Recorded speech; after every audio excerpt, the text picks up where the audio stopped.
Well, judging from the carving on your desk, it looks like his name is Ozzy.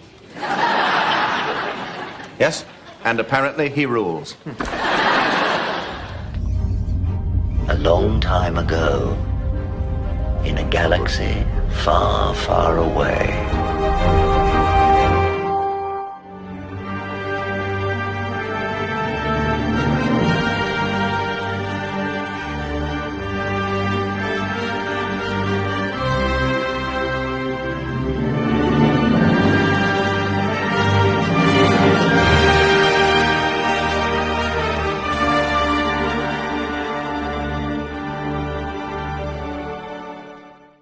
So it's been kind of quiet in Star Wars news, and there's really nothing going on. But I saw something on the official Star Wars Facebook page. It was a meme, and I wanted to talk about it. First off, it's about Anakin and Luke, and it's the scene from the Book of Boba Fett where Ahsoka says to Luke, "You are so much like your father."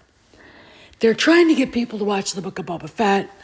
I just got done watching it for like the 5th time because I feel like it's my duty to support anything better than what Kennedy came up with. And even if it's not the best thing, at least it's better than anything she created.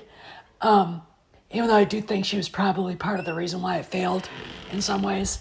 She stuck her nose where it didn't belong. Why they're using Ahsoka and Luke here to advertise the Book of Boba Fett, I don't know. But we remember that where we left Anakin in the series Ahsoka, he's in the world between worlds. And when we first see him, he's in his regular Jedi Knight, kind of the black thing. Then he turns into Vader, right? And what he's wearing goes either light or dark side. But at the end, the very end, he's watching Ahsoka walk away and he's dressed in his dark Jedi robes. What's going on here? Well, I remember back to the Mortis arc where the father basically said, "You can control my son and daughter and bring balance to the Force, and you have to take over for me because I'm tired and I'm dying."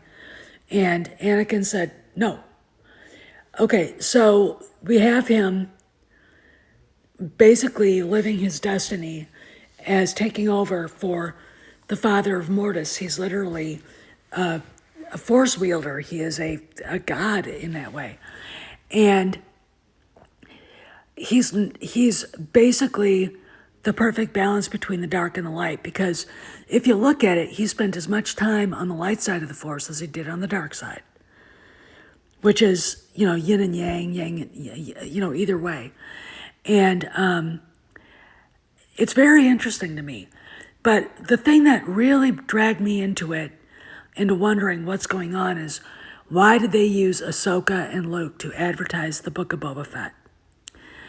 Which tells me that they know what people want to see. They know what gets Star Wars fans' attention. And it's not Rey, it's not Kyle Ron, it's Luke Skywalker and Ahsoka and the OG gang, right? And so what is this saying? Well, we know there's something going on in Lucasfilm. We haven't had any news from Sparrow since we found out that Kennedy's assistant had her or his desk or cubicle moved out of the presidential suite, and Jon Favreau's assistant is now in the presidential suite.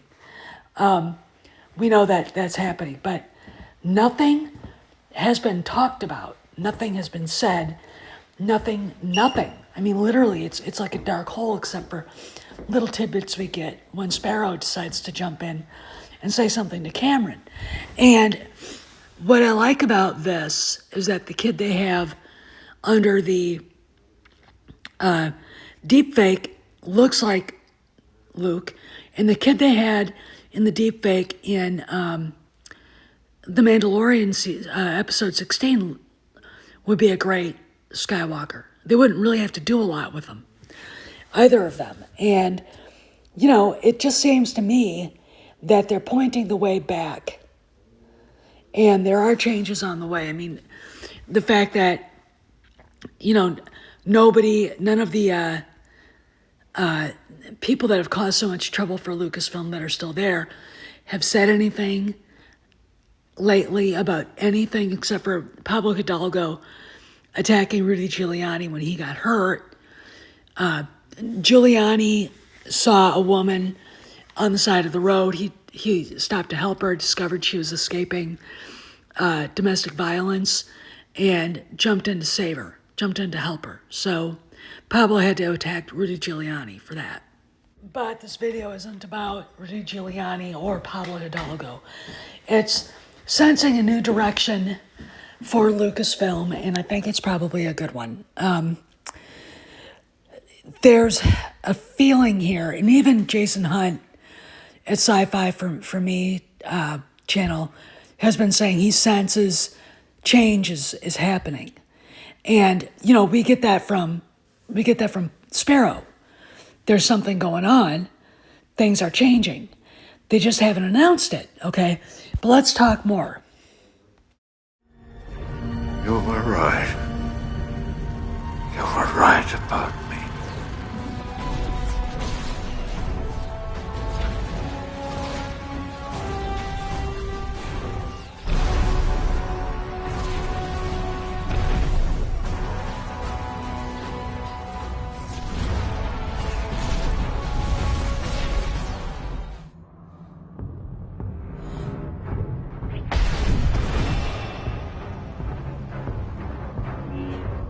You lack conviction.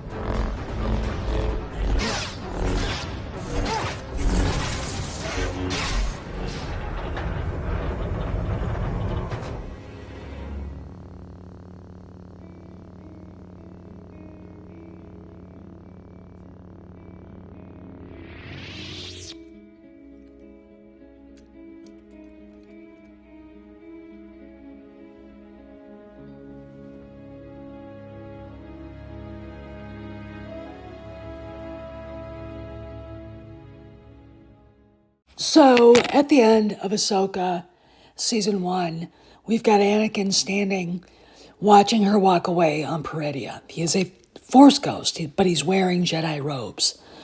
So we are I don't think we're left mystified, because I think if you're a Star Wars fan and you know the lore, you know what's going on here. When we've got Baylan Skoll looking out at a mountaintop with a beam of light coming out of it, it's what the monastery on Mortis had coming out of the top of it. Now, where does Luke come in? Luke is carrying on the tradition of the Jedi, and he's doing what is necessary to rebuild the Jedi Order. He is connected to this because he is Anakin's son, and there's a lot of, I would say, major confusion going on should people find out just who Luke Skywalker really is. And the reason why is because Anakin Skywalker, Darth Vader, did a lot of bad things, right? So we've got that going on. But what else is happening? It points to the end of the sequel trilogy. It points to a chapter in Lucasfilm's history that is being closed. Because, again, if you remember, the world between worlds, you can reset the timeline. And if we get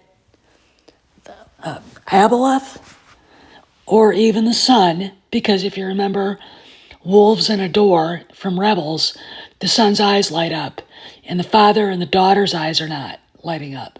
When Ezra touches the painting for the portal, their eyes don't light up, the sun's do. So I'm not convinced it's going to be Aboleth, but I think the reason why in the timeline that Kennedy has, and it would be funny if it's Aboleth, because Aboleth is a woman and she causes chaos, right? In fact, it could be the sun that's causing all the chaos. But it could be the son saying, hey, we got to put her back behind the maw. I mean, we could actually be getting that everybody has to band together to put her back to where she belongs. And you've got Luke in the temporal world, whereas Anakin and Ahsoka and Baylan Skoll have to help put the Aboleth back. Because if you think about it, who else could cause chaos in the way that we got it from when we started watching The Force Awakens? The galaxy is in chaos. Aboleth causes chaos.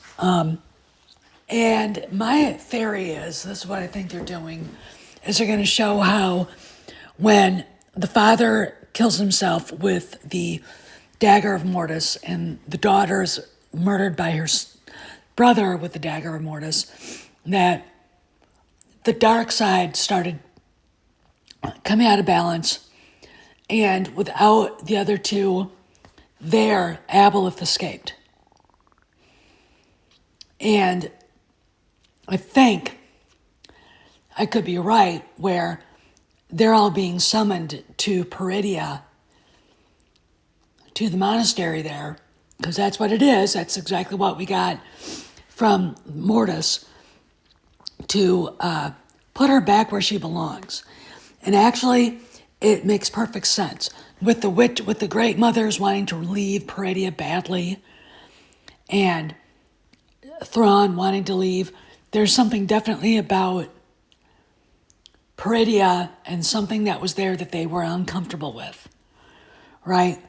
So when you see Ahsoka tell Luke, you're so much like your father, there's something here, that there's a story they want to tell that is directly in conflict with the sequel trilogy and everything else. Because at the end of the sequel trilogy, the galaxy's still in chaos. Yet, we don't want that to happen. We don't want chaos. We want balance.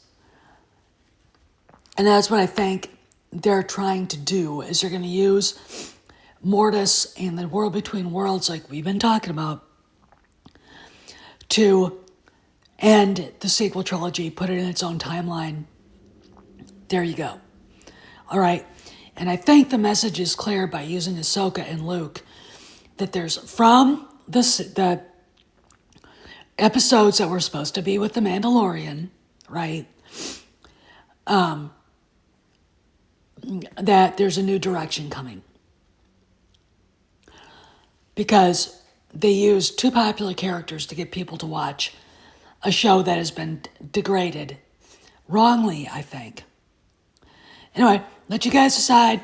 This is Steph signing out. See you around the galaxy.